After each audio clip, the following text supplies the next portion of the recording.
How's it going, everybody? Welcome to the channel. Today I'm going to be working on my 2007 Scion TC.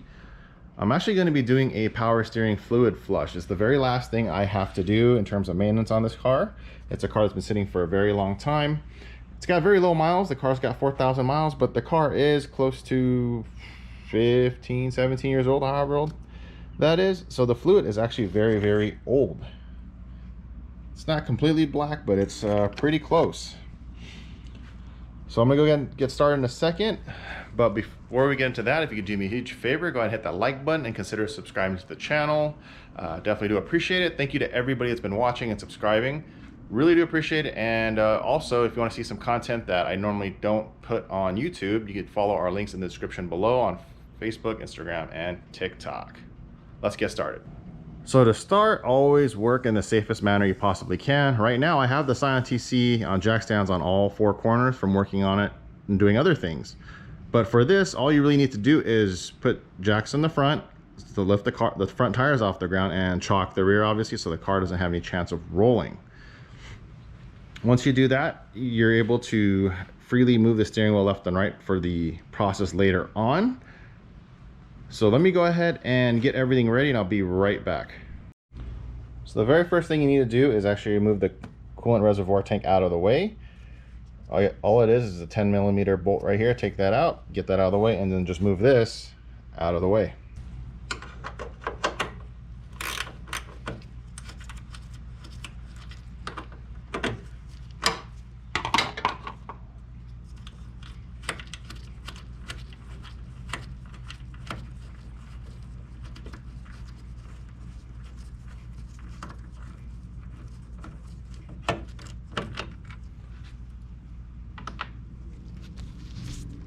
And then for the TC, this lifts right out of the way. It has a little nipple at the bottom that goes into that.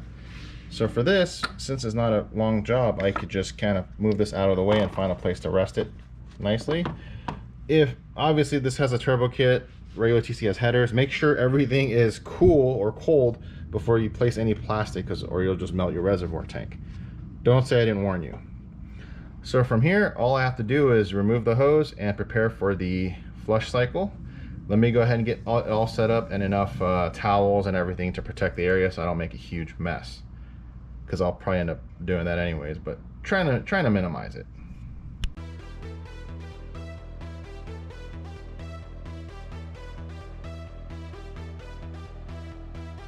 As you can see here, the reservoir is still draining out. I just want it to drain out completely, and as you can see, the power steering fluid is very, very, very dark.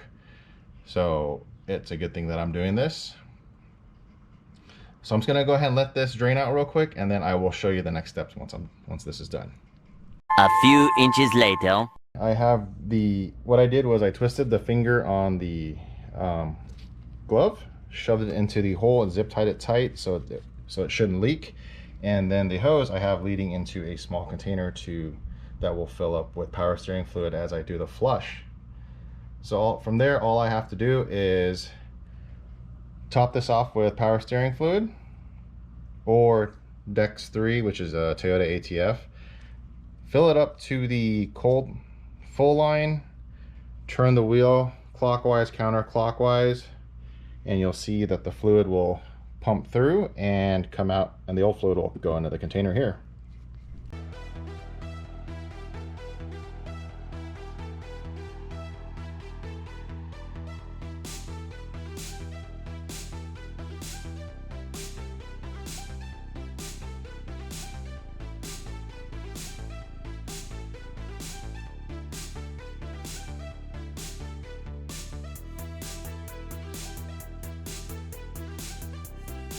You saw in the time lapse, I was adding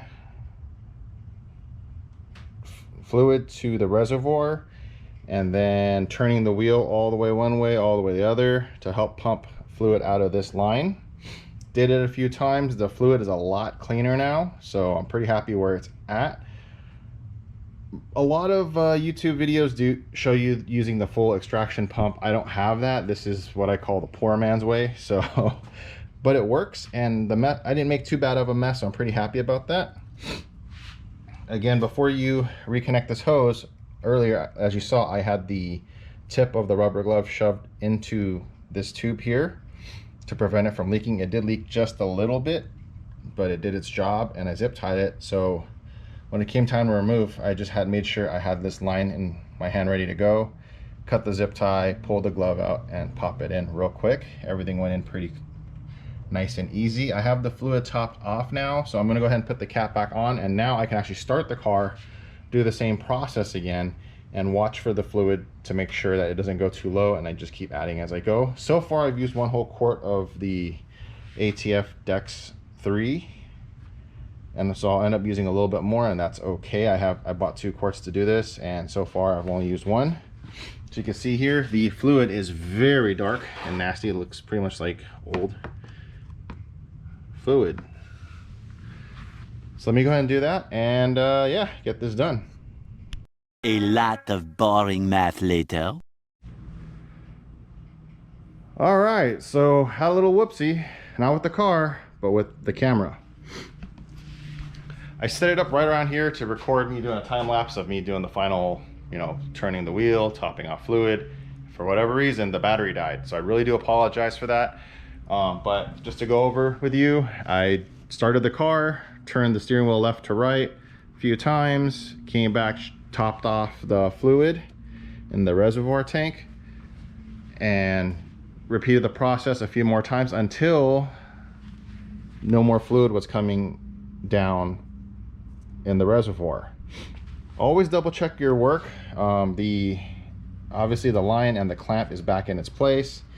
The reservoir tank here for the TC and the 10mm bolts back in place. So everything's back where it should be. Clean up if you have any spills, wet spots, whatever, clean it all up. I didn't get anything anywhere, so we're golden there. But yeah, that pretty much takes care of that. All I got left to do now is put the car back on the ground so I can park it back where it's supposed to be, so I get my full garage back. I just need to clean up everything. But if you have any comments, any questions, leave them in the comments below. This is really simple and easy to do, so I hope you enjoyed the video. Until next time, you guys take care, and thanks so much for watching.